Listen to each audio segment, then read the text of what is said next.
قرآن کے اندر وہ ایک آیت ہے کہ جب تم پھنستے ہو تو تم میری طرف لوٹتے ہو، جب تم نکل جاتے ہو تو تم یہ کہتے ہو کہ یہ میرا ہی علم تھا، یہ میری دانشوری تھی کہ میں نکل گیا ہوں. یہ اللہ تعالیٰ نے قرآن میں یہ بھی بتا دی ہے. تو دعائیں بھی ایسی دل سے نکلتی تھیں کہ وہ آج بھی مجھے اپنے الفاظوں پہ بھی جو ہے حیرانگی ہوتی ہے. میں تو اللہ کے ہاتھ پھیلاتا تھا، اللہ تعالیٰ تو یوسف علیہ السلام کو کنویں سے نکال کے بادشاہ بنانے پہ قادر ہے.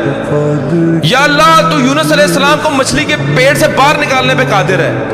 یا اللہ تو محمد صلی اللہ علیہ وسلم کو غار سے نکالنے پہ قادر ہے. یا اللہ تو موسیٰ علیہ السلام کو فرعون کے اوپر غالب کرنے پہ قادر ہے. یا اللہ تو ابراہیم علیہ السلام کو آگ سے نکالنے پر قادر ہے.